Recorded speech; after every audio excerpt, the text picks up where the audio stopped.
In this tutorial, we're going to be looking at how to make a stylized barrel asset. Now, the first thing I've done is gather some reference. So I've just gone on Google and got together a few different references of real barrels. Now, as this is going to be a stylized barrel, a few things we need to consider is if we're going for a style like Overwatch or Fortnite, is that it's basically a reduction in the detail of an asset. The amount of detail in the wood grain and the amount of pieces of assets. So if we look at this barrel here, you can see there's many sections, and one way you can stylize something like this is to just reduce that. Now I've taken these from Google and I put them in this program, which is PureRef. You see I use this on most of my videos. This is just a real great way of keeping your references on screen. And just drag this to make it smaller here and move the window into the corner, and right click this and go to mode and hit always on top. We can go to Maya here, and this is just going to stay on top and let us use this as reference. Now obviously I've not got any concept art for this piece because I want this to be quite a quick job, and I don't think I'll need concept art for everything that I do. One of the first things I do, because this is most likely going to go into UE4 for me, I just drag the mannequin from UE4 into a Maya scene, and I can use this as a quick guide for the scale. So the first thing I want to do is drag out the basic shape of the barrel so I know what I'm going to be doing.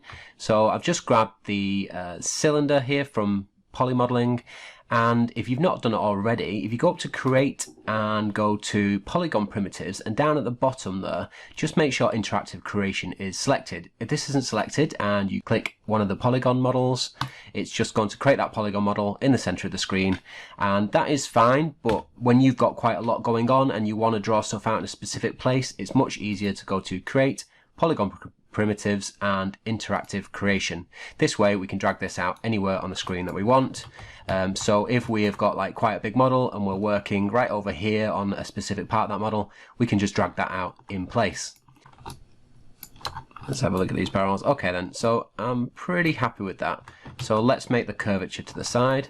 So what I'm going to do is go to edges, right click edges, and then I'm going to select all them, and then I'm going to right click, shift right click, and go to connect tool. So we connected in the middle there, and then just going to hit any key to accept that, and then I'm just going to scale this up slightly. Okay, and then I want to make this a nice smooth curve, so then I'm going to shift right click with that edge selected and hit bevel edge, and then I'm going to change the segments to 2. So you can see that adds a nice curve. Now if we keep increasing that segments, we're going to get a smoother curve. So if we change it up to 4 and then increase the fraction. Now if this fraction is moving too fast, you can hold shift, you can hold control and drag that, and it will move that fraction by a smaller amount, making it easy to adjust. Okay, and I'm happy with that. Okay, so at this stage I'm going to duplicate this and just save it off to the side, because there's a potential to use this as a retopologization mesh later. I can also move this fella out of the way as well. So the next step is to kind of place in where I want these bands to be. So they generally seem to be one at the top and bottom, and then 2 or even 4. I'm just going to go for 2 in the middle actually. So the simple way of doing that would be to go to the multi-cut tool and hold control and just place in where I want to put them. So because this is going to be stylized, what we want to do is just overemphasize all the assets or attributes that we make on this asset. So we want to make it thick enough, and I'm going to place one kind of here, but I'm going to make it slightly thicker, so I'm going to put a line either side. Okay, and then what I'm going to do is go to face and select one face, shift and double click the next one and do the same there.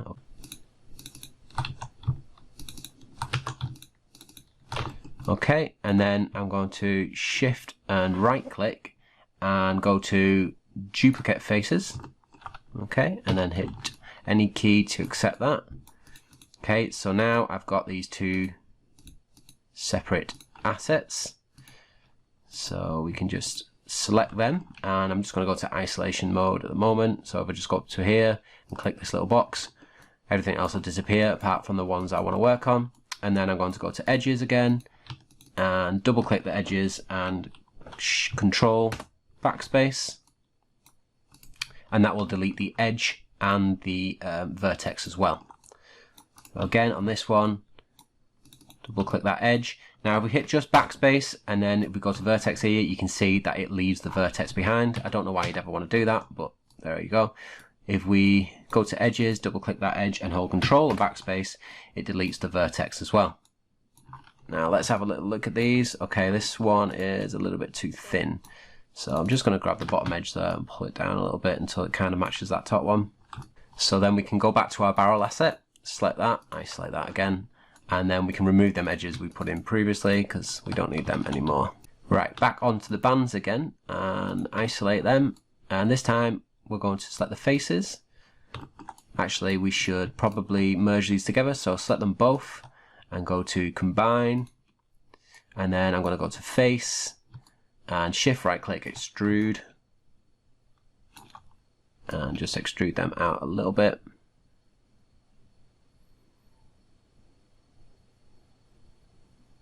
Again, I'm overemphasizing everything here, and back out of isolation, and now I'm just going to scale them in a little bit just because I want them to intersect with the actual wood of the barrel.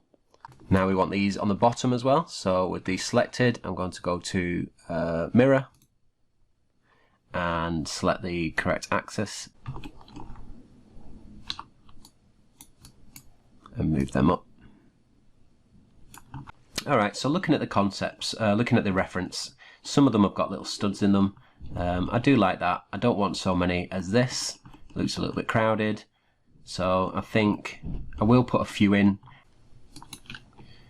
Let's see. We could do them as bolts, I guess. So we can reduce these down to 12. Actually, it might be better to do them as kind of rivets instead. So what I'm doing here is just rounding the top off. I could have just done this with a cylinder, but as we've also already drawn this out, it doesn't really matter as long as we get something close.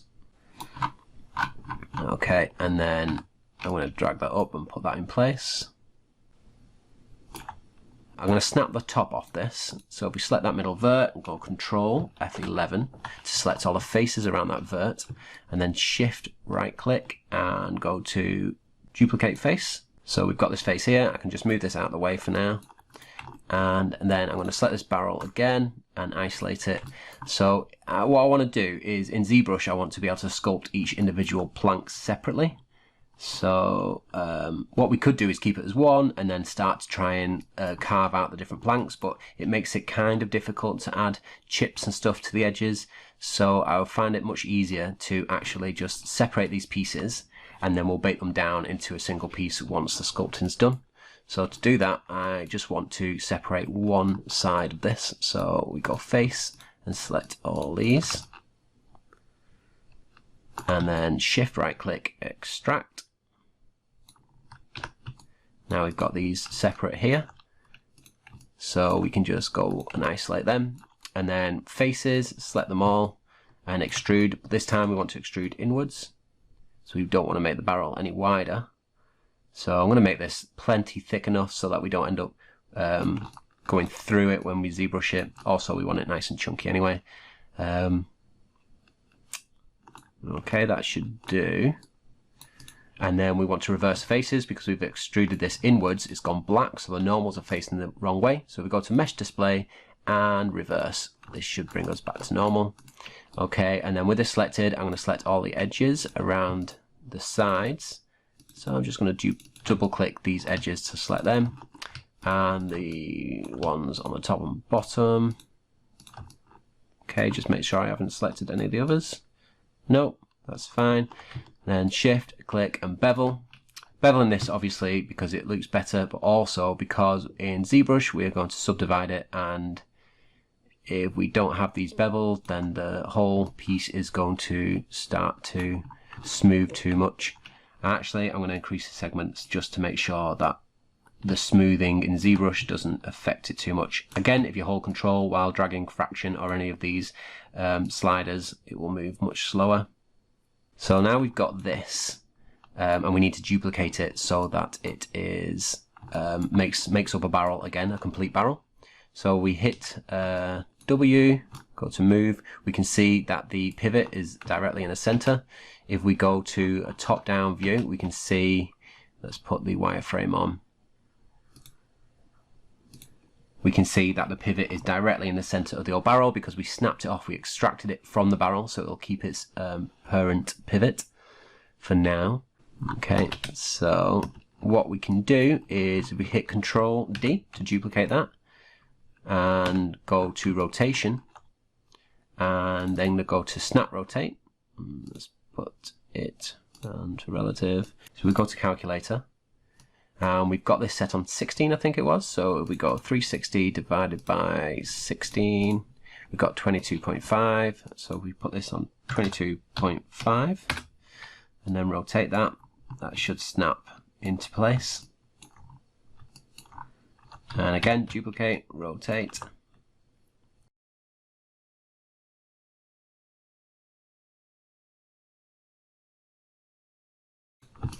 And we can see now we have got the barrel made out of separate pieces. So we can easily select these pieces to sculpt in ZBrush without deforming the pieces next to them. So this makes it just much easier to work with. So the main things that I'm thinking about while trying to model this is how I'm going to sculpt this. So how I'm going to take this into the next application and sculpt it, and then from there how I'm going to finish it ready for actually placing into an engine. So I need to think about what I'm going to do about retopologization, how many polys I want overall, like how dense I want this to be, but also I'm trying to think of how to make this more useful. So if I make a barrel that can be used as a barrel, so already I've made it a size that can be made smaller or bigger with hopefully not too much distortion, or make it so that the grain doesn't look too fine or dense or something like that. But also I'm trying to think about how I can pack more into this asset, make it a bit more modular.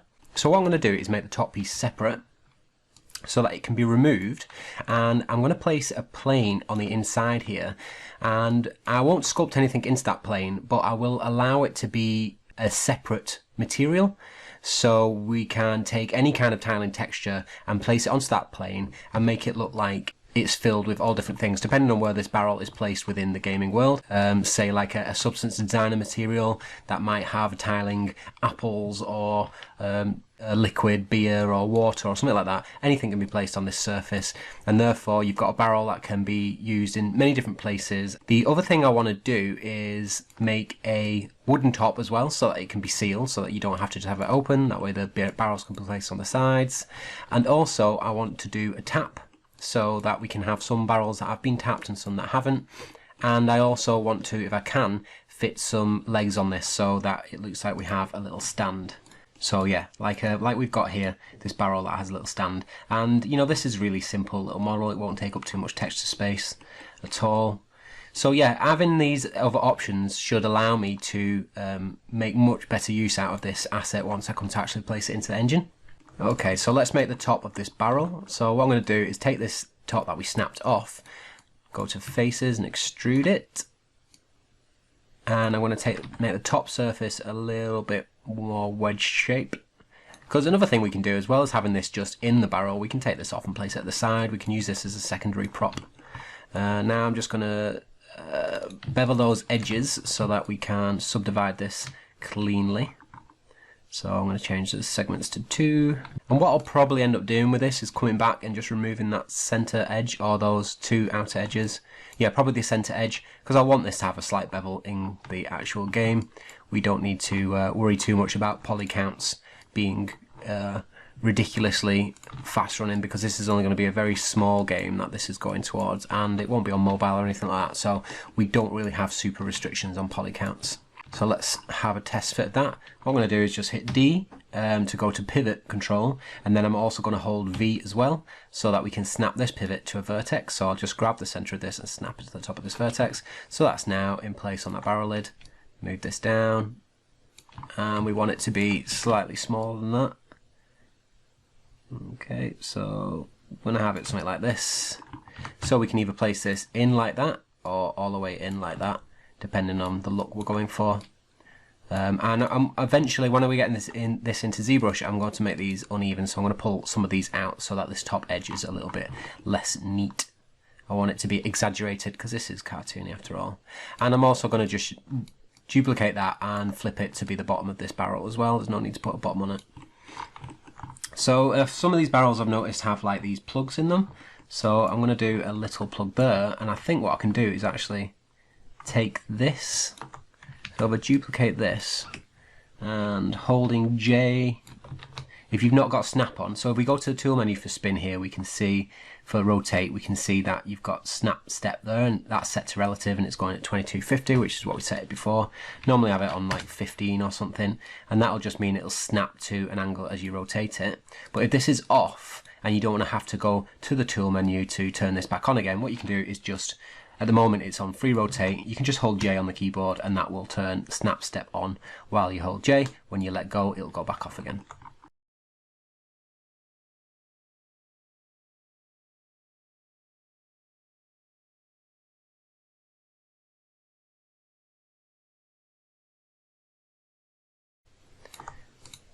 Okay, so next thing I want to do is bevel the edges of these. Right, so I'm just going to move this barrel top to one side. So we need the plane at the bottom, and I'm just going to snap the top off this for that. So again, F11, select the top, shift right click, and duplicate faces. We don't want to extract because that'll delete the original faces. We just want to duplicate. Then select that and move that down, and then DV and snap the pivot to the vert. And then move that in place, and I'm just going to make this a little bit bigger because I want it to be able to intersect the inside of that barrel.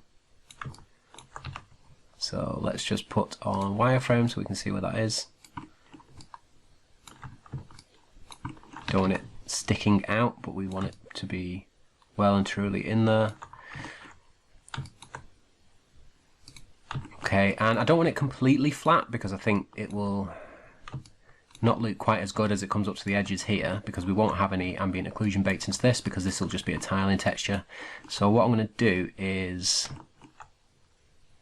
just scale that down again, actually select those outer edges and shift and scale back up, and that'll extrude the edges out.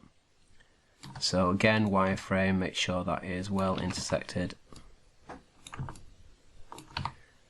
Okay, and then I'm going to go back to our wireframe shaded. I'm going to select this edge, move it in. Okay, and then I'm going to cut a new edge around there, and then select this edge and bring it up, scale it out, bring it up, and select the outer edge again, because I want this to basically just tuck down a little bit so that it causes just a little bit of shadow at the edge, and that kind of intersection is just hidden ever so slightly. This is really finicky. I mean, this probably won't make any difference to an actual game, and it might not actually work. It's not like I've done this before, but you know, this is just something that I'm thinking about. You know, I don't want it to be, if this is full of apples or something like that, I don't want it to look really flat at the edges, so this might help the normal map just kind of fool it into looking like there's a bit more detail in here. What I'm going to do is, I could raise this up a little bit as well, and kind of let that sink it in a little bit in the middle maybe. Just a slight curve to the whole thing, make it look a little bit more interesting. So we turn that wireframe off, you can see it just looks, let's soften this up a little bit, mesh display, soften edges, there we go. You see, you can just gives it a little bit, even like without any texture on there, you can see just a little bit of shadow, makes it look like there's more of an object in there rather than just a flat plane cutting through.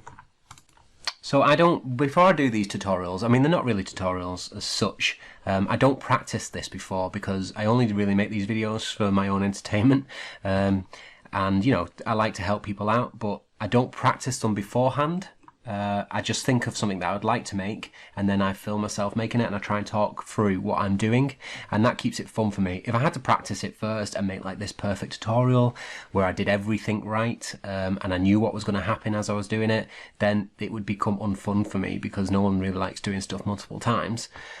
So this is kind of like my process to go through this, and I think about what I want to do. This case, I've got no concept sketches. It might work out, it might not. So I think it's important to know that, you know, you model and you just kind of try your best, try and think of something that might work. Oftentimes it doesn't work out. Maybe something you've got in your head doesn't kind of pan out. Maybe even a concept art looks great in 2D, but in 3D it just doesn't work. And that's something you've got to get used to as a 3D modeler, is trying to make a reality kind of out of something imaginary. So the next thing I want to do is create a little tap. So for now, I'll probably have the tap coming out the top piece here. I'm just going to model it coming out of here, since I've already got this cylinder in place. So I like to use what I've already got in the scene. If I had to draw out, if I can avoid it, I'll avoid drawing out a new primitive to start from, because that means moving it into place and scaling it. If I've got something that kind of represents the starting area of what I want, then I'll just use that straight away. So for example, I want a tap, and I might move it to the top, but I kind of want something like this. Yeah, a bit more like this, a bit simple. So I'm going to just use this face here. So go to vertex again, my favorite thing, F11 to select that face, shift right click and duplicate face. Okay, and then just select that face, and I'm going to center pivot.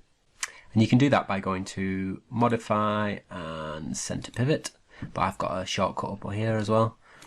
And then I'm just going to move this forward a little bit, and then select all the faces of that and extrude it.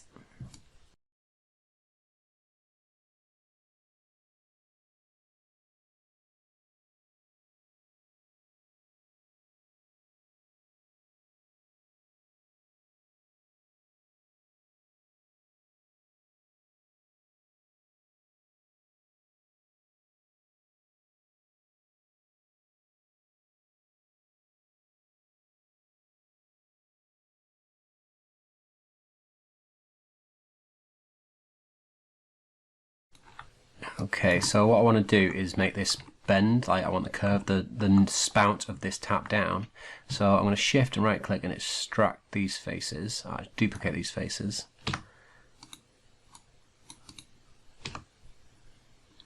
And center the pivot, and then move these away a little bit, and then select all the faces, extrude that out a little bit. And then I'm going to place this where I want it to end. So this is going to be the tip of the tap, So I want to place it, say, there. So I'm imagining the curve between this and that. And then I'm going to delete the back faces on this. Again, vertex, F11, delete. And the same on this one. Vertex, F11, delete. And then I'm going to combine these two objects. And this is the best way of doing tubes in my opinion, it's just the easiest. And then go to edges, double click that, select all them edges and then ones, and then shift right click and bridge. And then what we can do is go down to the bottom here where it says curve type and change that to blend, and then up the divisions, and we should get some sort of blend in the side there. Now probably not move these away from each other enough, so it's struggling getting a nice blend there, but it's pretty close. And you've got a few other things here like twist and stuff like that, depending on what you're actually trying to make. That'll do me.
I'm simply going to go around this with the multi-cut tool and just add 2 edges to wherever I want it to stay sharp. So in a moment, if we just undo that, if we just grab this and subdivide it in Maya, we can kind of see what's going to happen. So we've got this model here, we subdivide this, it's gone really soft and smooth. Now you might want this look, I mean it looks cool, especially if you want it to be like cast iron, but I want it to stay kind of a lot sharper than this so that it will,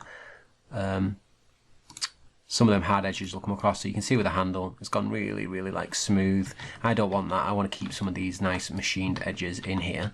So if we then come in here and we'll add some hard edges to this. So if I put a restraining edge there and there, there and there, and then smooth this,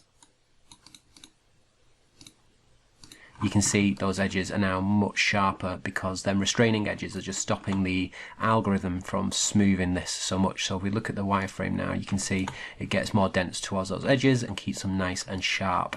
And the closer you get these edges, the sharper the smoothing will be. So if I do these quite far away, if I put a restraining edge there, and then smooth this, you can see it will stay a little bit sharper, but it's smoothed much more than previously. So if we go back again, I want to keep these relatively close because I want it quite sharp. So I'm going to go there and there, there and there, and I'm just going to go around this whole thing and do it to every edge that I want to keep in the model. Also, this is an open face, so I will put one there as well just to stop that shrinking too much because it tends to shrink in ZBrush. And you can restrain those edges in ZBrush, but it's just easier while I'm doing this to add that restraining edge in there.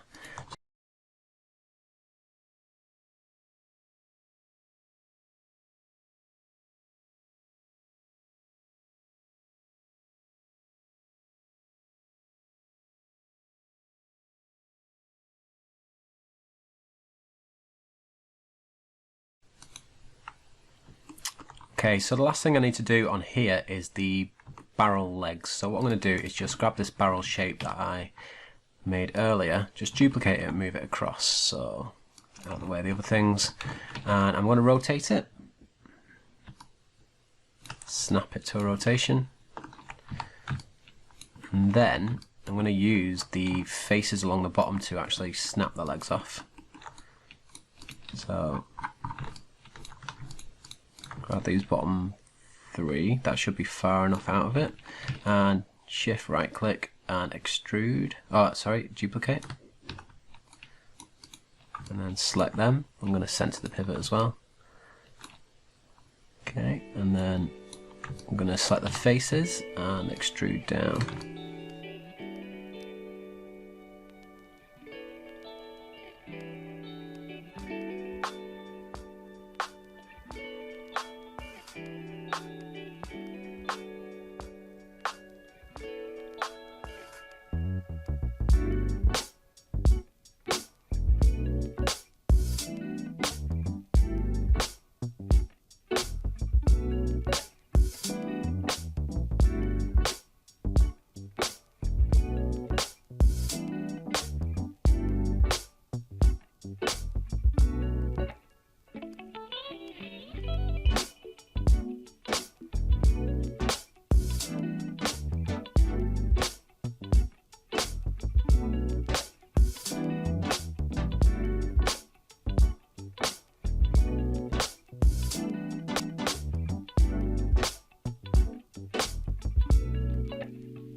Okay, so at this point I've got all my different pieces. I've got my inner, my lid, my actual barrel wood, all the little details and the extra pieces as well that I want to help add variation.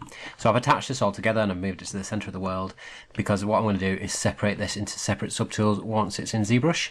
So save this and then we can export it as an OBJ. You can either export it as an OBJ or an FBX and then import this into ZBrush. Once you've imported your model into ZBrush, it's time for the fun bit. What we want to do, I've imported this all as one object, so now I can just go to my subtool here and I can split to parts, and OK. And that should split into every separate piece of mesh. So first thing I'm going to do is clean this up a little bit, and I'm just going to go to my bolts here and I'm just going to merge them down. So I can go to merge down and I'm just going to click always skip. So I can merge these down.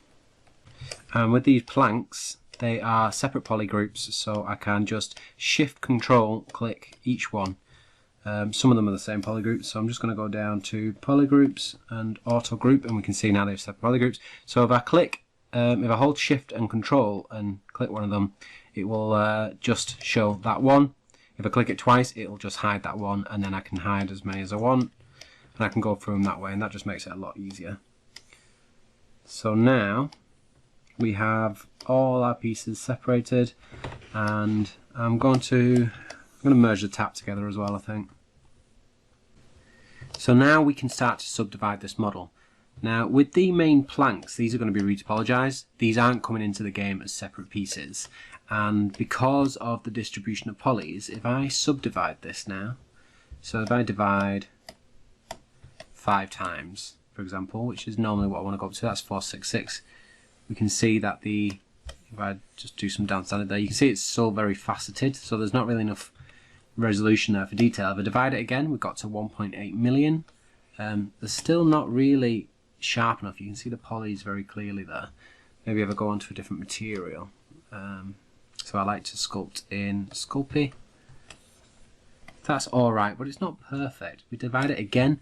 Now we're on to 7.4 million, which is quite high for one piece, and it is still quite faceted. I mean, it's not perfect. If we want to do some small details here, you know, you've still got a lot of facets there.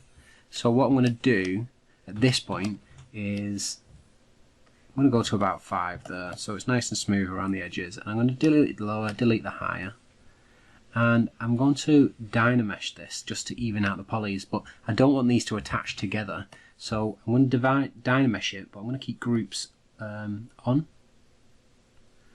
and I'm going to change blur to 0.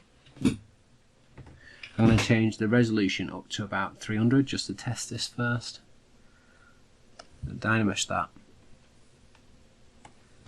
And so we can see there's a bit more of an even distribution of polys now. So I'm actually going to turn this up. So I'm going to go back to 128, undynamesh that. I'm going to turn blur off again. And change the resolution to about 800. Dynamesh that. Might take a second. Oop, what I've not done there is turn groups off, because when I undid this it turned all my settings back off, so now they've all grouped together as one mesh, so I don't want to do that, so undo that again. This time I'm going to put blur on 0, change the resolution up to about 800, and I'm going to make sure groups is on, and then I'm going to put blur back to 0, and then hit Dynamesh. So now this is 2.8 million, so a lot less than originally. Let's see. But actually slightly sharper, and we still got quite a lot there. We can even turn this up to 1200 and re-Dynamesh that. And then let's have a look at the detail. Yeah, that's nice and sharp now. That's what I'm kind of going for. I mean, that's probably a bit overkill. It doesn't really need to be that sharp for what it is. Once it's textured and everything, you know, I could probably get away with a lot less than that. But this will do for now. So we can see the polygroups are still on there. And if we control shift, we can select them one at a time. So we'll leave that for now, and we'll go around to the other stuff. So if I alt and click on the object, it will jump to a subtool. So that's a good little trick for you. Not many people seem to know that, but yeah, you don't have to just go through your subtool menu to select the right subtool. You can just hold alt and click on what you want, and that will select it.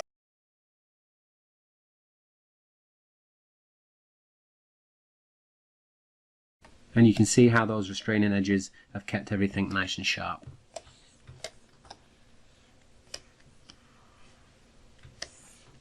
Okay, so first of all I'm going to do the most interesting part of this barrel, which is the actual wood of the barrel. And I'm going to grab the move tool, make a big, actually I'm going to grab the move topology tool because I want to be able to move each plank individually. And I'm going to make a big brush, and I'm just going to select the top and just start to make these a bit more uneven just by gently pulling them in and out. And I want to be careful how much I bring it in there.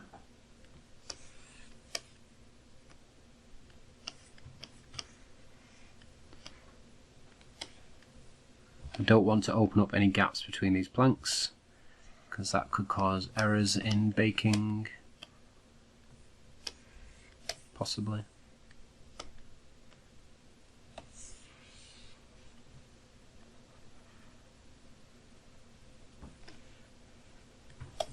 And same at the bottom.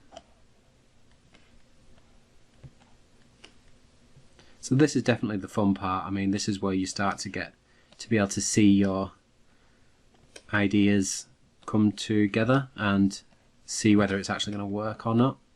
So oftentimes I get to this point and think, actually, you know, this isn't working, or I should have done this, so I'd have to go back to Maya and make some changes. Don't be afraid of doing that. You know, the quicker you can make them decisions, the quicker you can avoid wasted time. I see a lot of people struggling with an asset that just isn't working, and you know, sometimes you can manage to get it to work if you throw enough hours at it, but more often than not, if you just go back to the drawing board or just go back to an earlier version and make some small changes, you can save yourself a lot of time. Don't be precious about your work. Obviously put the time and effort in to get a really good piece. You can't just do a piece really fast without some proper time and effort being put in. But also don't allow yourself to be sidetracked by trying to force something to work that's just not going to work. So here I'm just going to go around and make the sides of the barrel a little uneven. You know, a realistic barrel, like a real barrel, would not be uneven. You know, they're very well made. If you've ever watched any kind of documentary on how barrels are made, you can see that they're very precise and really, really strong, airtight, and last for, you know, years, if not hundreds of years. So, you know, unless one's been taken apart and put back together, it's not going to be quite so wobbly. But this is a fantasy barrel, you know, this isn't real. This is meant to be exaggerated in every possible way. And, you know, and this one, this style, I'm not even doing it that crazy, you know. If you want something really stylized, you know, you can go a lot further with it. But that's completely up to you and, or your art director, I guess, or your client. Okay, so already it's got a lot of character. I mean, I could probably just bake this as is straight now and I'd be fairly happy with it in game. But we've got a lot of detail left to do on this. So the first thing I want to do is add some more character to these planks. So I'm going to go solo mode here. So I've just got the planks up, and if I control shift and click one of these planks, we can get it up by itself. And I want to start putting the nice sharp edges in at the moment. So what we could do is go around these edges with trim adaptive or trim dynamic. Where's trim dynamic there? We can go around the edge like this and put some edges in. I don't want to be too aggressive with this though. I don't want to make it look too messy or clay-like. So first thing I'm going to do is I hold Control and Shift. It gets selection up. So a selection rectangle will do this. But I don't want this one up. If you hold Control and Shift and go and click that brush, you get a few other options here. And the one I want is Clip Curve. And Clip Curve, if I hold Control and Shift and drag out, will give me this. Now, while holding Control and Shift, if I also hit Alt just once and let go, it'll add a corner to this, and that is like a Bezier corner, so it'll curve as I move. Or if I Control Shift, hold Alt, and then hit Alt again, it'll create a hard corner. And this is really good for doing nice shapes. So the grey gradient, the black gradient on this line, anything beyond that will be clipped towards the model. So if I go like that, you can see that'll take a chunk out of the wood. So we'll go like that, it'll take a chunk out of the wood. So what I'm going to do is go around the edge of this wood with this clip tool and just make some small clips out of it.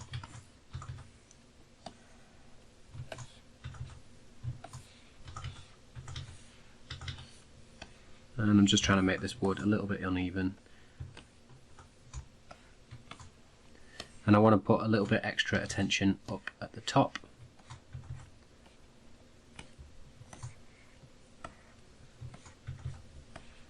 Because the top bit of the barrel is exposed. And I don't have to worry about the inside. I'm not really going to see that. Do a little bit at the bottom as well.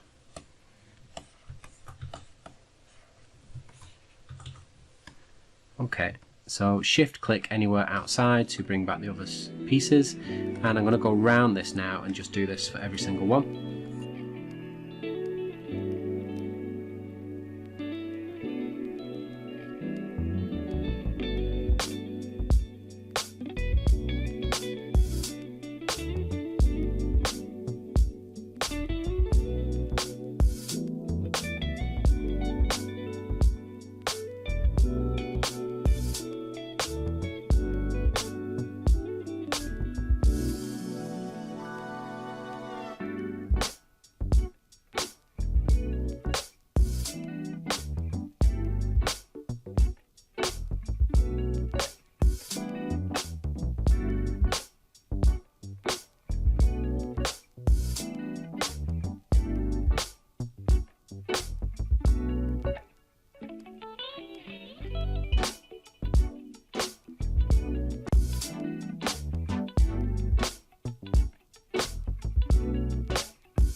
Okay, now what I'm going to do is just go around all those other edges with the trim dynamic on small and just feather out some of those remaining edges.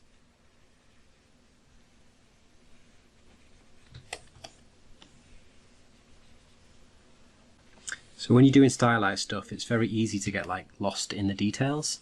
So I could keep on working on this, and eventually I find that I've got a chunky, what started out as a chunky stylized piece has actually become quite overly detailed and realistic. And it's especially so when you're at the start of a project where your kind of art direction isn't completely solidified yet, you've not practiced it at all. And it's just a hard tightrope to balance. So when you're doing this, I mean, it's absolutely up to you kind of what you want to do. I mean, I'm doing a stylized barrel here, and I'm showing you what I would do for the stylized barrel, but the amount of stylization or the type of stylization is absolutely up to you. I mean, there's 1,000 different ways of doing it. You know, you just go and look at stylized wood, or go and look at a few pages of ArtStation, and you'll see that there's no one way of doing it. And even if you're doing a style that, you know, someone else has done, it doesn't mean you have to do it in the same way, like use the same tools or the same technique, because there is like 10 different ways of doing just sculpting the same thing. You know, it's whatever is fastest for one person won't necessarily be the same, won't be as easy for you. So take what I'm showing you here with, I guess, a slight pinch of salt. You know, it's not necessarily going to be your best way. When I worked in a studio with several other modelers, you know, we were doing the same project, but we were all using different tools, not even often the same program to get the same result. It's whatever you're used to, whatever you're comfortable to doing, you know. Sometimes when I'm modeling and doing stuff, even for my students, I'll be doing stuff and they'll be like, you know, there's a shortcut for that, and I maybe didn't know about that shortcut, but I'm so used to doing it one way, maybe it's a long way of doing it, that it's actually more difficult for me to try and switch at this point, because of the weeks it'll take me accidentally getting it wrong or whatever. You know, it's really is what you're used to. But saying that, you know, it's always good to keep an open mind and learn new techniques, or else you'll stagnate and not move forwards, and other people will overtake you. Especially nowadays, you know, modeling has become so much faster. New programs like Blender are really kind of pushing the boundaries, like Blender and Modo, and some others have really sped up what you can do in modeling, you know, especially when it comes to booleans and hard surface modeling. Stuff that would once take a couple of weeks in Maya or Max is now can be done within a few hours. complex hard surface modelling is really changed. Okay, so now we've got all those initial details in, it's time to actually add the wood grain. So again, this is entirely up to the amount of stylization you go in here, and there is so many different ways of actually going about putting the details in. You could just leave it like this and let the details come from the texture. It depends how busy you want it and how noisy it to look. I want a little bit of detail on this, but again, it's also the type of wood you want to go for. So what we're going to do is just hide the rest of the barrel and just have one slat up. And different types of wood grain you could go for. If you wanted something really rough and ragged, you could do like masks, and in each one of these masks you could, let's say, make the sharper, a little bit sharper here, kind of draw in your wood grain detail and have like raised areas, and flatten them off a little bit, kind of pull this out,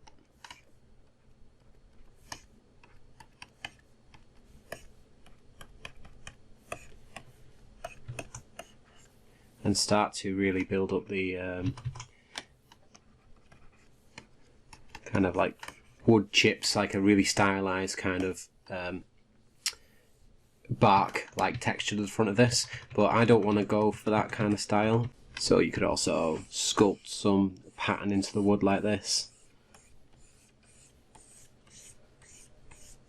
go for like swirls, and then using the clay polish tools under geometry, get like a sharp edge to those patterns. If you want it to be more like tree-like and bark-like. But the most common thing to do is probably to use either the dam standard on a small brush with a large focal setting to get a wood grain type shape, or even better than that, I think, is the all cracks brush. And I know this is meant to be for rocks and stuff, but it's very commonly used for this kind of thing. And the all cracks just make a nice shape with a nice sharp edge, and I think this is really good for doing stylized wood and even realistic wood used in combination with like surface noise and things like that. You know, and speaking of surface noise, if you've never messed around with it before, it is really good to just have a little look at this.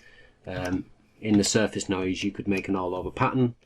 If you played around with this for long enough, you could make something that could end up looking like wood grain, or at least looking like pocked wood or something, and then you can just apply that directly to the mesh. But all that is a little bit too noisy for what I want. I want something pretty simple. I'm going to have like a fake painterly look to this when I come to texture it, so I just want a little bit of detail just to represent the direction of the wood.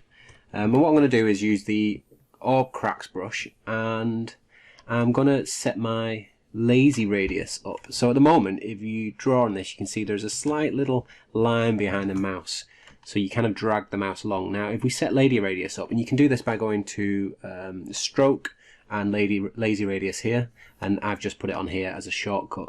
We can turn this right up. I'm going to turn it up to 150, and you can see this just evens out the stroke. And I want to set it to a quite large brush size, and I might change the focal shift as well. Okay, so what this is going to do is just allow me to gently draw across the surface of this wood, and also, because I'm using a pen tablet, it'll allow me to change or adjust the pressure. So what that'll do is adjust the depth of the cut. That way I can get kind of a wood grain, an uneven wood grain, as I draw across the surface of this. So I still need to make it a little bit bigger. I'm just going to play around with the focus a little bit until I get something that I like. Let's try the opposite way. So yeah, I like the focus to be higher because it gives me a sharper result. And I'm just going to draw some initial shapes into this.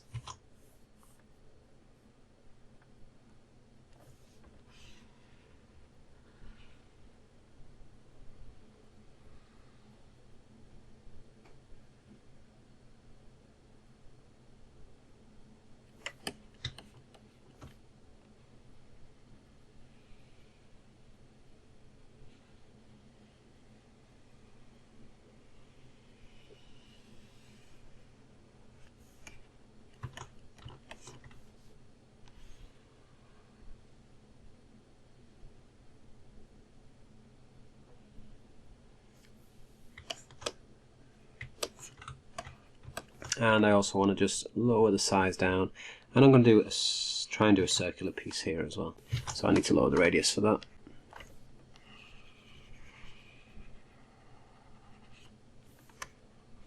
And I'm just going to neaten that off with the smooth tool,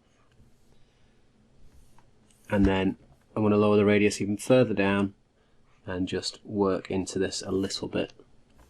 So if you've got any edges that kind of peter out like this, sometimes you can see that brush stroke, so you can just kind of work into that a little bit to make it deeper in areas.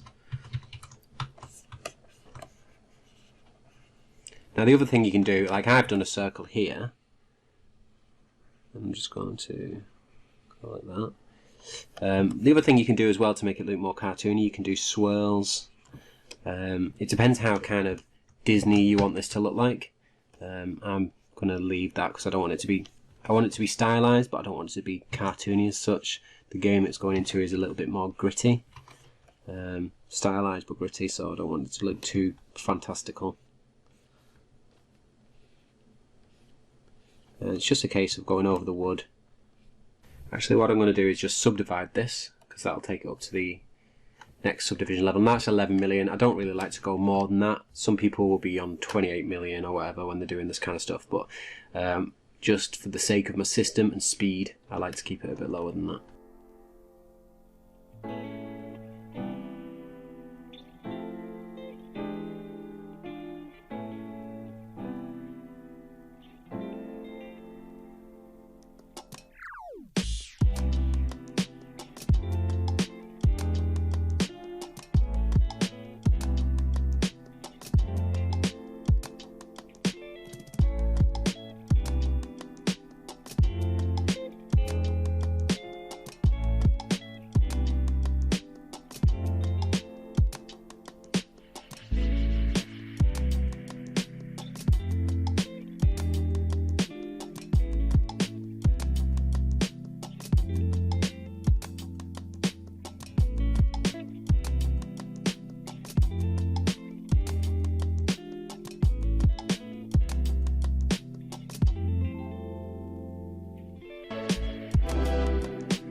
Okay, and the last thing I'm going to do on the surface of the wood here is just a few little nicks and like holes in the wood, like wormholes in the wood. And to do that, I'm just going to go with, I can use pretty much anything here, so I think I'll just use standard.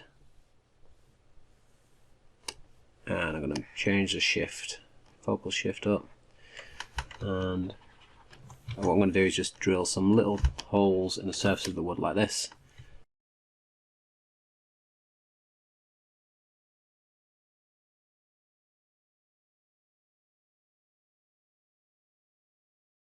And the last thing I want to do is some scratches and scrapes. Now you can use, if you download the Orbs pack, you get quite a few different brushes. They're really brilliant, so I suggest anybody get some. You can get ones like Orb Slash, and these are drag slash brushes, so we can just click on here and we can drag one out. You can change the intensity as well.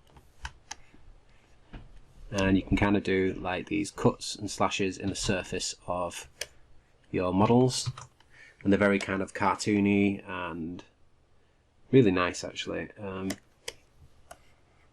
You might have seen these on other people's models and they're quite distinctive, but really there isn't much better for really doing a quick job of cuts and slashes. And I'm just going to draw out a few like scratch marks in the surface. Okay, I'm happy with that for now.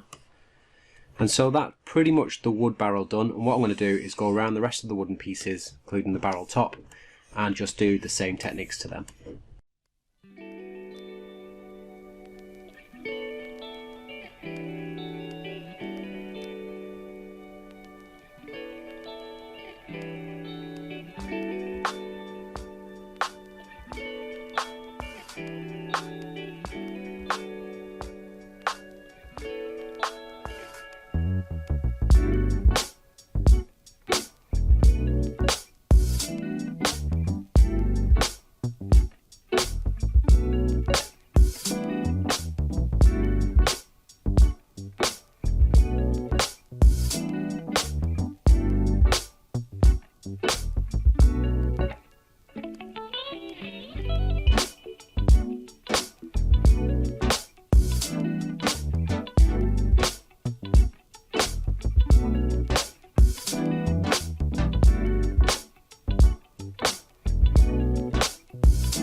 Okay, so the last thing we need to do is to create the swirls of wood at the end, so the end grain of the wood. And I'm going to try a technique of making my own alpha to do this. So first of all, I'm just going to go to my subtools and I'm going to append a plane.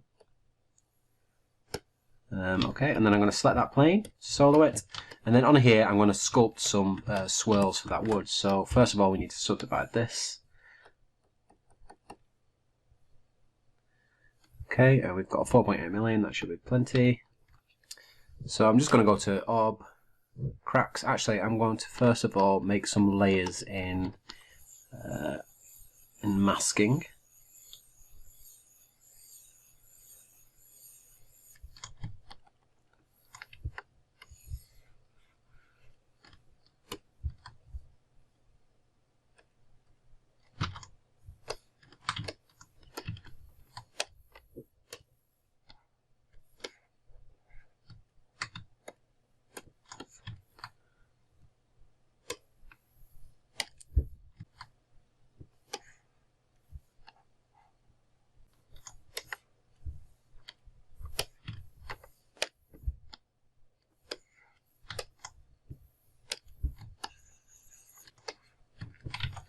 And then I'm just going to polish this a little bit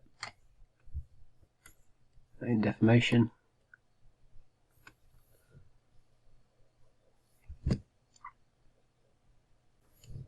And then with Orb Cracks brush, I'm just going to start layering up some finer detail on this.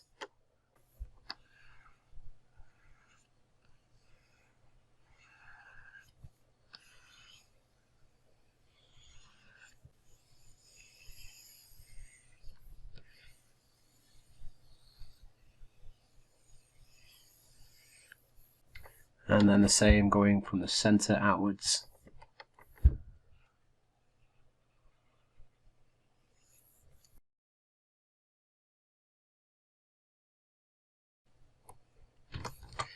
Then I'm going to go over it with the trim dynamic.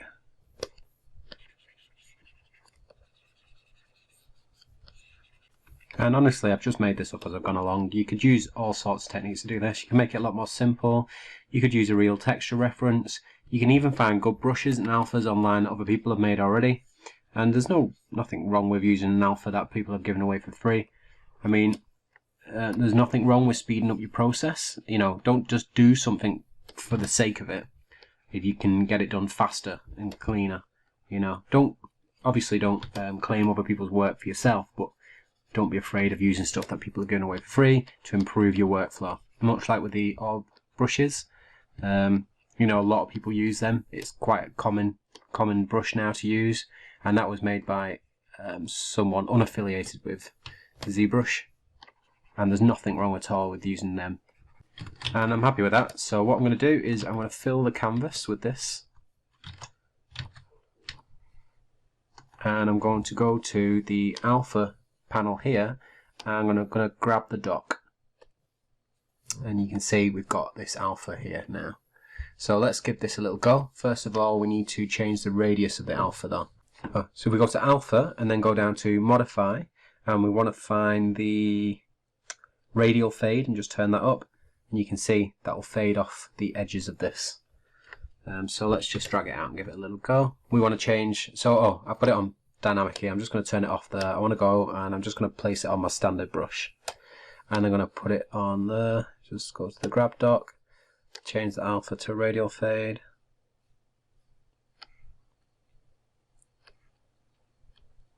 and then go to dots and turn it to drag. And now if I drag that out here, you can see we've got this like end grain that we can use on various parts of our model. Okay, so we can hide this now. If we go to our wooden box and hide the other one, we can just get the end here. Now we could mask the top off, but we might be able to just drag it out without any masking. So let's see what that looks like. There you go. That looks pretty good. It's got a little bit of a fade. You can see some of it has dragged down a little bit, but it's faster than masking each one off for now. So I'm going to go around and just place that on each one of these in different locations. So I want it to be slightly off center on this one, so for here I'm going to mask it. We can do that by drag mask. And then just soften that up a little bit with the masking tools and blur mask. Invert it and then drag that out there.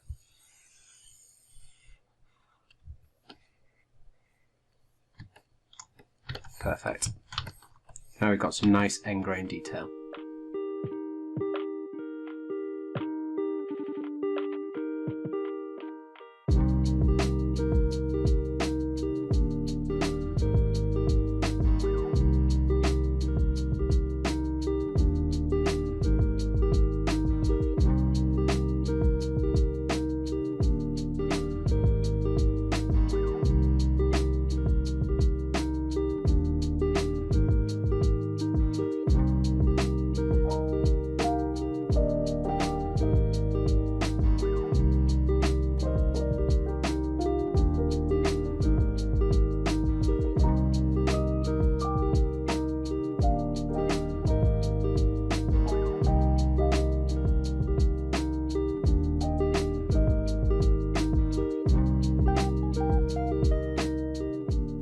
Okay, so that's the wood done, and the next step is to do the metal, and this is going to be pretty simple. I don't want to go into too much detail on this. I want it to look like maybe slightly hammered cold rolled steel, and I just want it to look like it's been kind of handmade rather than by machine. So I'm going to select the rings around the side first of all, and I'm just going to go around these with the trim dynamic, much like the wood, and this time I'm just going to knock up all the surface just to give it a little bit of surface detail, and at the same time I'm going to knock back some of them rounded edges on the corners, but I don't want to go too over the top with this. So if I was doing maybe something a little bit more medieval, I would probably go like this and get all the edges cut up, but I don't want it to look that handmade. Maybe like it's gone through some sort of roller and then being finely hammered into place. I don't want it to look like cast iron, more steel. When modelling anything like this, it's important to think about the material it's made out of. Don't just go in with detail when you've not really thought about, you know, how this is going to be, how weathered it is. You know, what does weathering mean? It doesn't just mean it's dirty. It means that it's been, you know, maybe oxidized, rusted. Maybe it's been cleaned after it's been rusted. Maybe it's pitted. You know, you've got to think a lot about these kind of issues if you want to get something that ends up resembling real material. It's like when we do texturing, we always say to the students, like, the question you've got to ask yourself is, can you tell what material that's supposed to be? You could make something really nice. You could texture up a whole asset, make the colours really nice, and have a result that is really well textured and really nice. But if you can't tell what the materials are, then it's not really working. And okay, there's some cases where you can't tell what material is. You know, some sort of, is it plastic or is it painted? You know, there is areas like that. But generally, you should be able to tell if this brass, is this plastic, is this wood, or is this metal? And I think you need to make sure you try and stick to that. It's easy to get lost and end up making something that isn't quite what you initially decided on doing because you just like the colour of stuff. And it's even more harder to do that when you're doing stylized stuff because you can't rely as heavily on PBR. But yeah, that's a good question to ask yourself when you're doing texturing or anything like that, is can I actually tell what this is made out of? Now I'm just going to go around and just put some small chips in certain areas, but again, I don't want to go over the top here. And then again, as with the wood, I'm going to go to the standard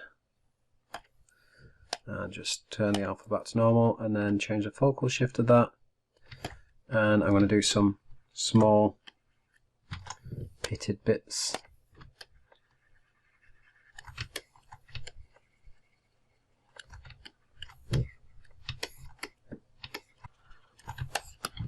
Okay, and then at this stage what you could do is you could go to the surface section, go on noise here and make like a nice pitted metal, and this would really help if you wanted to get that kind of rusted surface grime, and that looks really nice. But for me, for this one, I want to avoid any kind of granular details, so any kind of noisiness, because that will move away from the type of stylization I want.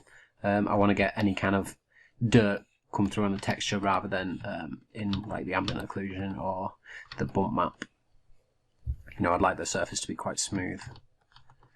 Right, so what I'm going to do is go around the other metal pieces and just do the same for them.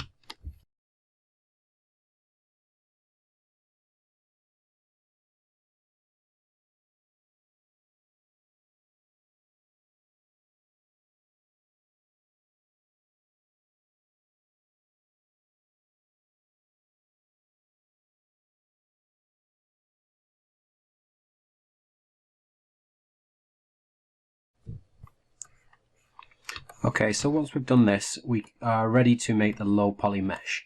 And first of all, we need to just make sure that all the pieces are separate away from each other. So I'm going to move the lid over here. So this is going to be my meshes basically. I'm going to make one mesh for that, one mesh for the barrel, and a mesh each for the other little pieces. So we can, this altogether is 11 million polys, and this is going to be our high poly bake mesh. So merge these all together and decimate it, and then I'm going to go to Z plugin and Decimation master, and then I'm going to pre-process the current. So once that's pre-processed, we can go back to Z plugin and we can set the percentage of the decimation and then just hit decimate current. And we can tell that's done by looking up here at the active point. So now we've gone down to 3 million, and basically you want to do it until you can see no visible reduction in detail, and we can check that looks alright by going to poly F as well, so you can see it's kind of remeshed all this with the detail, and that should be fine for your high poly bake in Substance Painter. So once you're happy with that, we can export that out as the high poly. So now we need to go into Maya and recreate our low poly from this. But before I do that, actually, to make it a little bit easier, because it's good if we can open this up in Maya, I'm also going to export a second high poly one, but this time I'm really going to reduce the decimation down to about 2. Right, so now we can see this is 300,000 polys. So that should be easy to handle in Maya. Okay then, so back in Maya, what we want to do is add all our models to a new layer, just to keep things neat. So what I'm going to do is select these models, I'll select these ones as well, and I'm going to go to layers and create a new layer, right click that and add selected objects, and I'm going to rename that as well to low poly. And then I'm going to create a new layer, call that high poly. And then I'm just going to import the stuff that we just exported in ZBrush. So I want my HP, my high poly, my low high poly, and this will be used as a reference guide for remeshing this. So I'm going to hide the low poly here, and I can select this high poly that I've just imported, and I can add selected objects to that layer. That way I can hide them really easily. So what I need to do here, what we need to do is to retopologize this. Now normally with a lot of things that you make in ZBrush you would have to hand retopologize it, but as we haven't strayed too far from our original mesh, we should be able to use a lot of the stuff that we've already got as the low poly.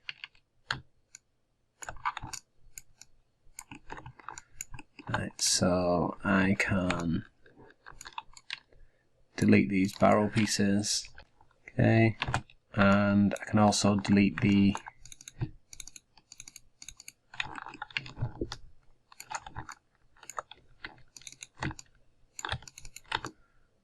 studs.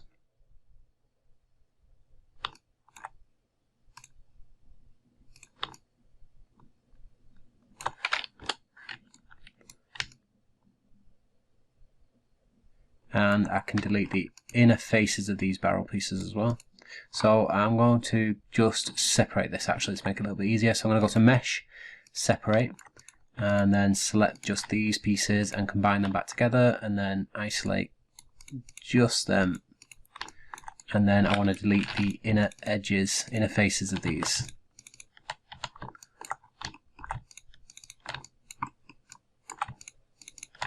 Okay, and I want to grow that selection a little bit. So again, just Shift and greater than, and then delete them. Alright, now we get the high poly up, go back out of isolation. What we're going to do is select just the high poly and the barrel edges, and then hide everything else. Okay, so what we need to do is basically get this barrel to encompass all this high poly. So I'm going to connect all the center pieces.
And then we've got this for the end piece. That's fine, I'm just going to move it up a little bit to intersect with that. And I'm going to delete the center line that we put in previously. Control backspace to get rid of the vertexes as well. So here's the difficult part. We need to get the top bit to conform with that uneven edge, and same with the bottom as well.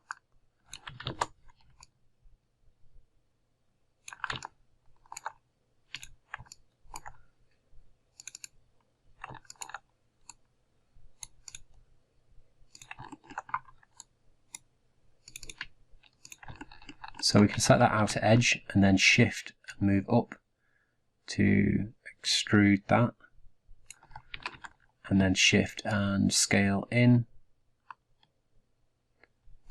and then Shift and extrude down.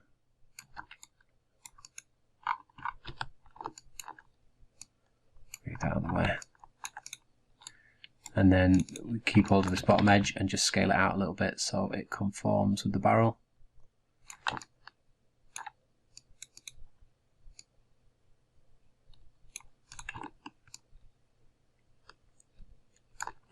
Now these are all at different heights, so I'm going to move them around until I get something pretty close. And it looks like the edge, inner edge, kind of dips down a little bit as well, so I'm just going to move that down.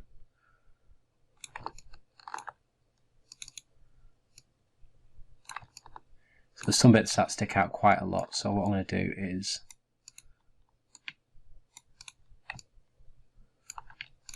grab them and extrude them out.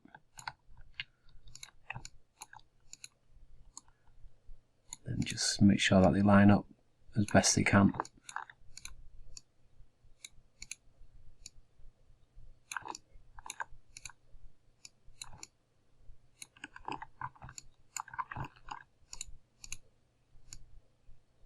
So I'm just going to go around the rest of the top of this and do the same.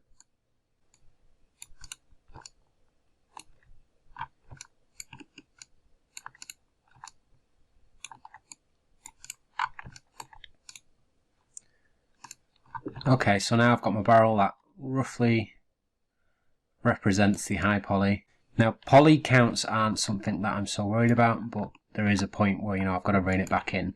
And that brings me to these guys. So these studs, the The wise thing to do would be to bake them directly into the map and not have a physical object, but I do want that extra little bit of detail, so I'm going to make a reduced version of these and use them as the low poly.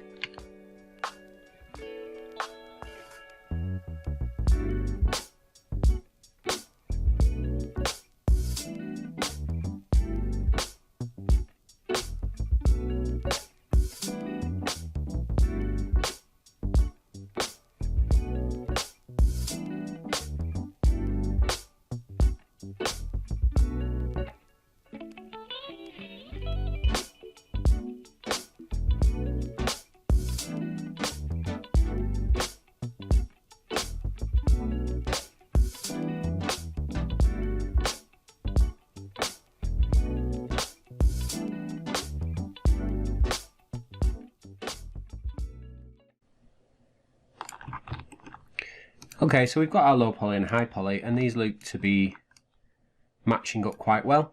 And the true test will be when it bakes. Hopefully we won't get too many errors with this, although I do expect we'll get a few, and that's kind of inevitable. But before we can do that, we need to unwrap it. So I'm just going to simply unwrap it in Maya, and my very simple technique for unwrapping is to just go to UV editor. And first of all, I'm just going to grab all these, create, and do a camera base so I can see them on here, and then I'm going to start cutting into these. So for example, with the lid here, I'm just going to select the edges I want to put the cut on, and then shift right click and cut, and then I'm going to stitch one edge of this, stitch together, and then I'm going to select that UV shell, go to unfold, and unfold it. And then just put it to one side once I'm happy with that, and then I'll just go over the rest and do the same.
Okay, so now we've got the low poly ready. We've already got the high poly exported from ZBrush with the detail we want, and we've not moved the high poly at all in here, so we shouldn't need to do anything else. But first, before we export this ready for Substance Painter, we need to just make sure of a couple of things. The first thing is we want everything to have the same texture set. So I'm going to right click this and go down to assign existing material, and I'm going to assign a Lambert. Now this all has the same material. When it comes to Substance Painter, it should all be one texture set. And then the second thing I'm going to do is I don't want any information baking from this down to the low poly.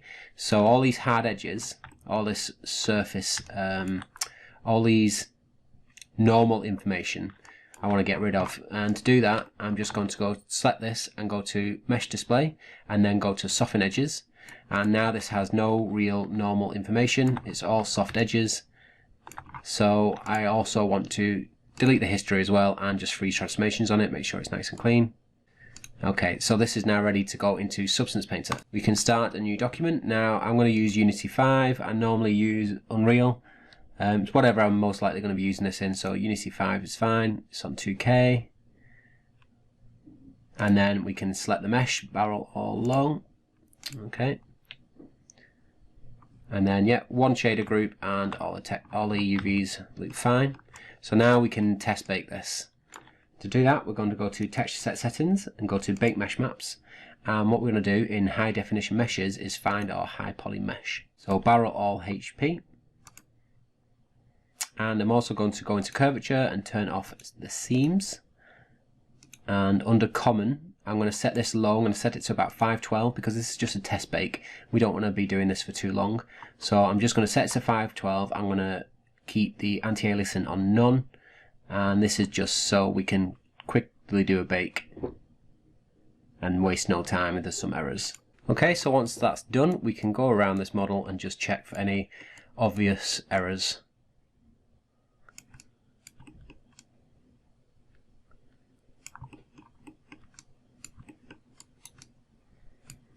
So everything actually looks pretty good on this. There's no big black spots or obvious areas that it's missed. So we can then ramp up the settings of this and do another bake. So I'm going to set this to 2K. And I'm going to set the anti-aliasing to 4x4. And then bake that again. So that's baked at full resolution. So I'm just going to check over this and see if there's any errors.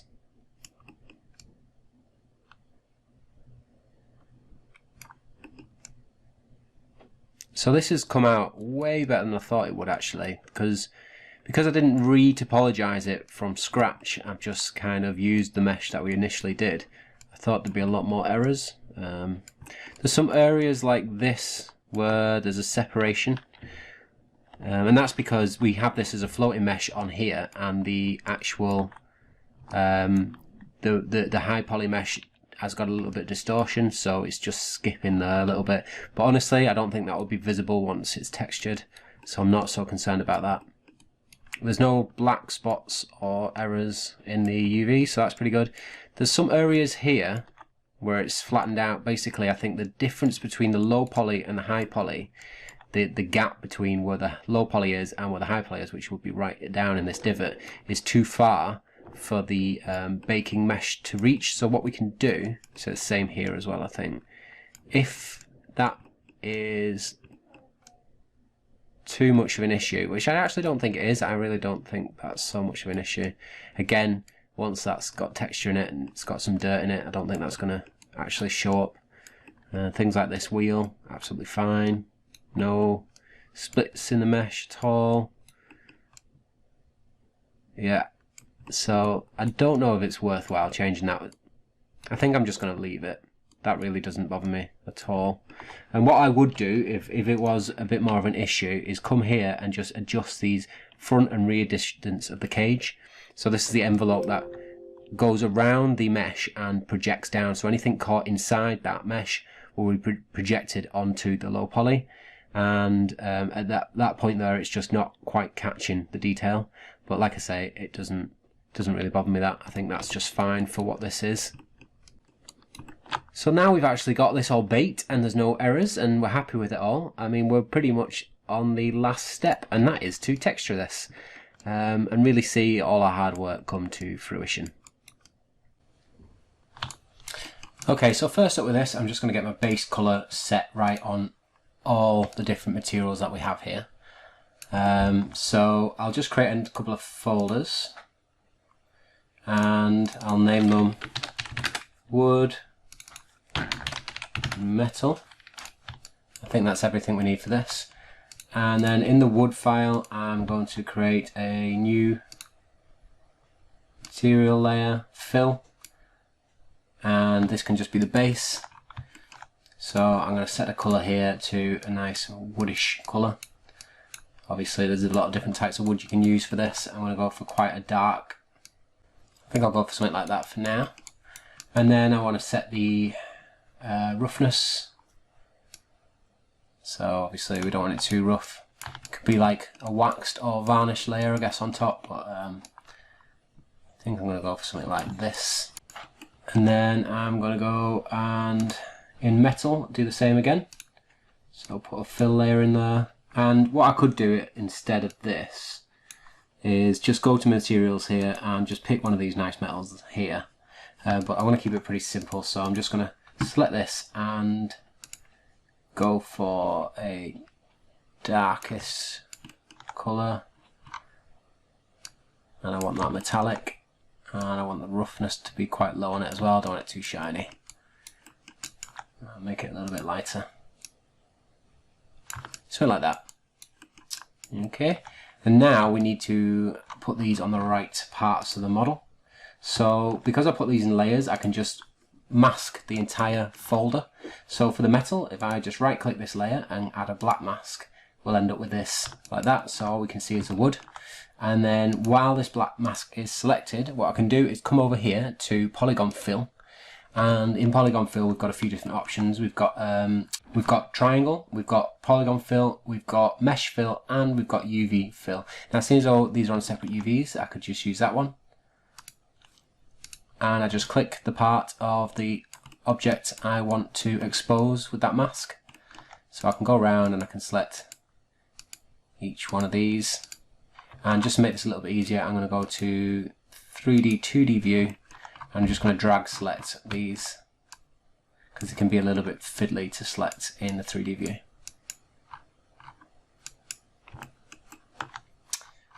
And then I also want to select all of these as well.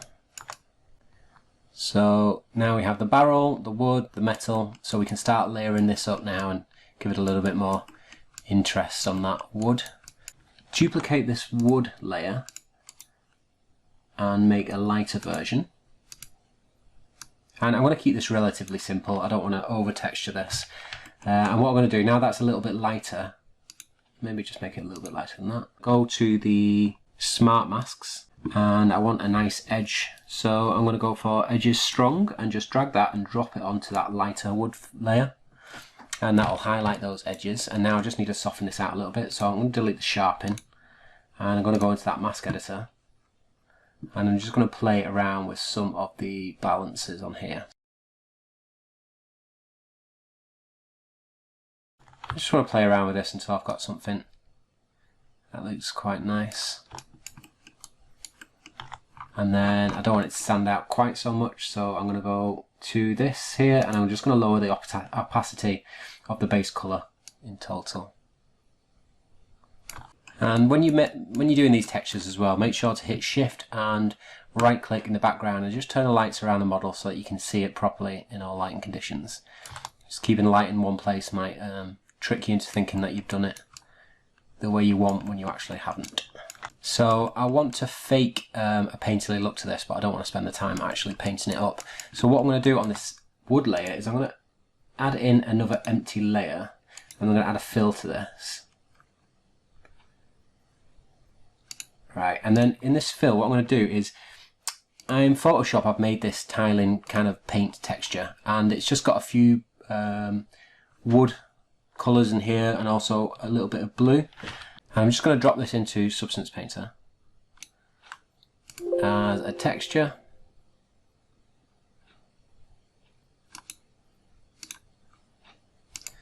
And just for this project, and I'm going to drop that into the base colour of this fill.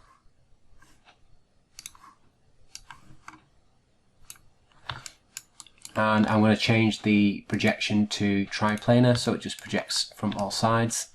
And what this will do is just, I mean, I've not got the time to paint this by hand, but this is just going to break up some of the colours on this wood and just make it a little bit more interesting so that it doesn't just look quite so flat. I do this quite often when I want to get a bit more of a painty look, but I don't want to spend too much time on it. So I can just turn the opacity down of this. And then I'm going to drop it underneath those edge highlights as well. And just turn them edge highlights back up a little bit.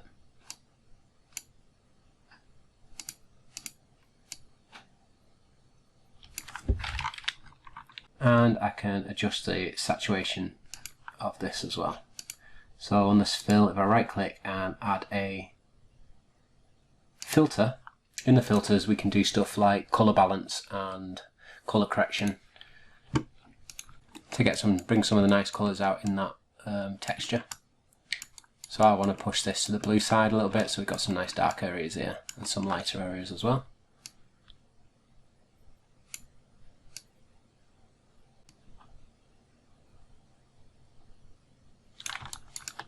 There we go. course you can change the scale as well if you want it to look a little bit less mottled. I actually like how it was. Let's just change it up a little bit.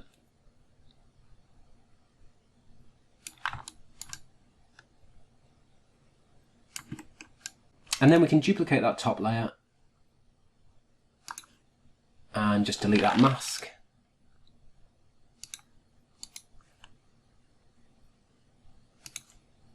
And just make this even lighter, and then in this black mask add a paint layer, and then in that paint layer with a nice soft brush,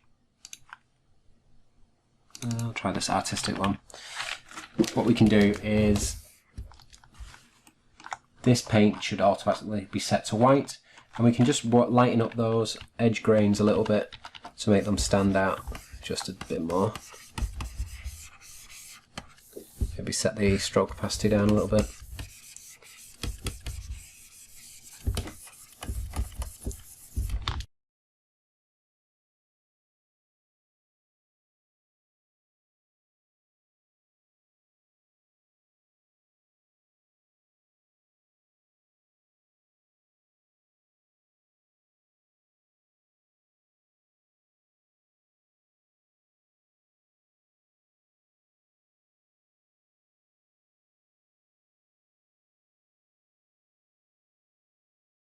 And then as a final layer, I'm going to duplicate that bottom one, bring it to the top, and I'm going to turn everything off but colour, and then I'm going to set this to darker, and then in the smart masks again, and I always try and use a smart mask first before generating my own, because if it's here then it just saves me a bit of time. I'm going to use the dust occlusion and drop that on there, and then grab the dirt.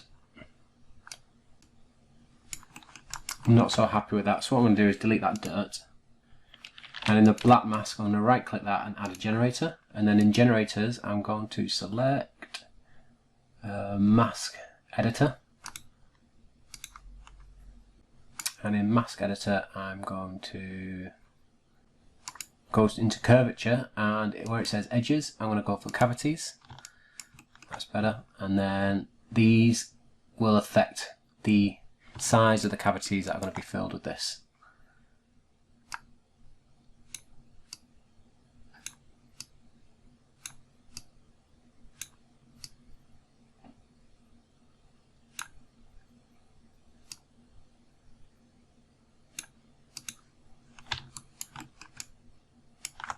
And so if we just hide and unhide that, you can see the big difference that makes to the detail that we sculpted in. I'm just going to lower that edge amount again.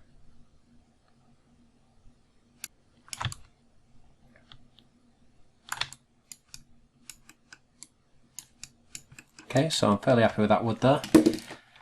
Next thing is the metal, and it's just going to be exactly the same thing. I'm just going to highlight the edge of the metal, and that should be enough for that. I don't want too much detail on it.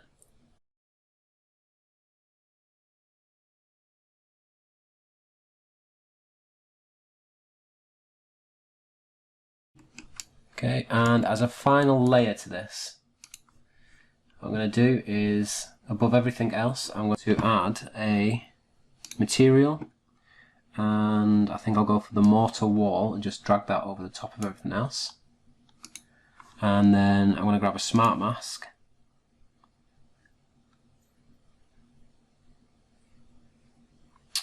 and either soft dirt, yeah, I'm going to go for soft dirt and just drop that on there. And I'm going to change the mortar wall. I'm going to get rid of the normal, and I'm going to change the colour to something much darker.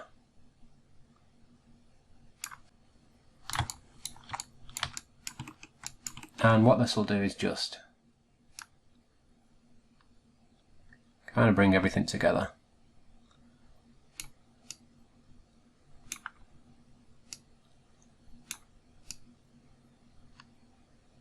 So super clean, a little bit of dirt on there.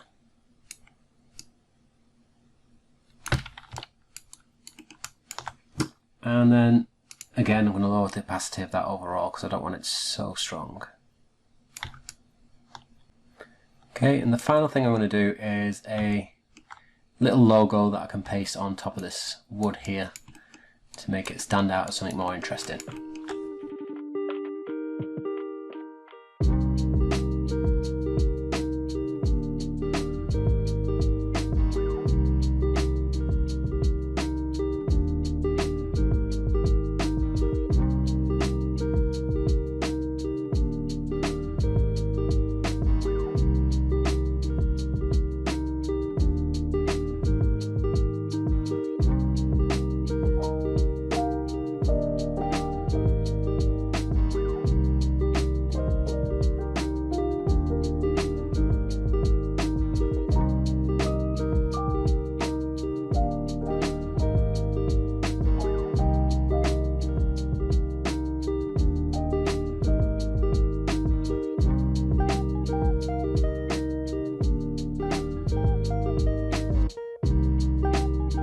Okay, and then what I want to do is create another layer, create another folder and type in paint.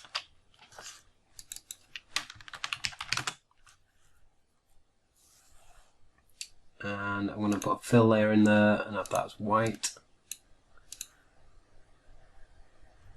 And then drop that in paint. And then add a black mask and add paint.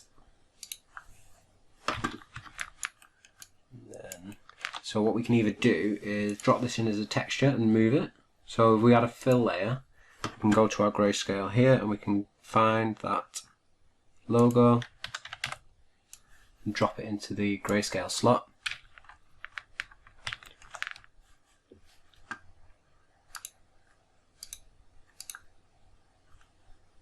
And change it to triplanar. And then we can just move this, or we can even just go planar projection and rotate that into place.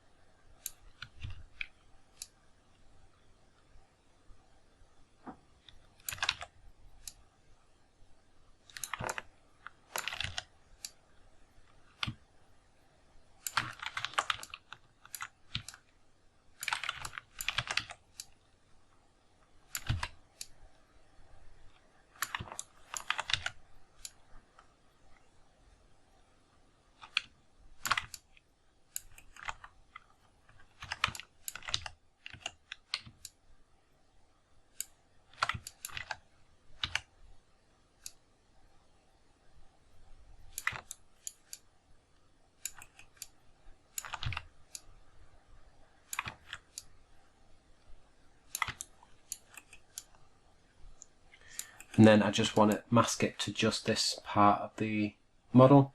So what I'm going to do is actually create another folder, drop that in there, and then add a black mask to that folder, and then just select the lid. And then we can grunge this up a little bit. So we need a little bit of height on this, just to make it stick out. I'm going to turn everything else off, apart from roughness, and I'm going to make it a little bit more matte, and then I'm going to put the height up just a tiny little bit.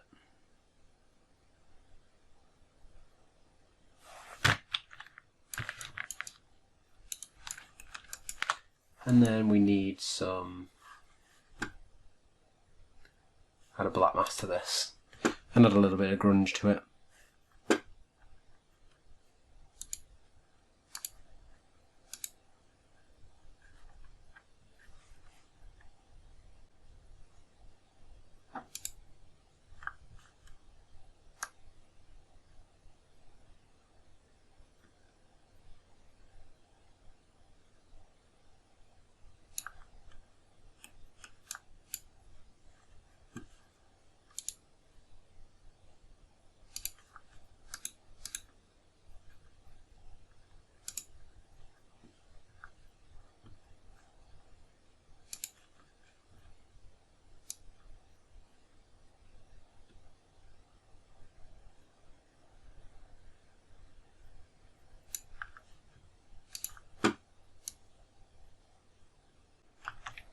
Okay, and that brings us pretty much to the end of the texturing process for this.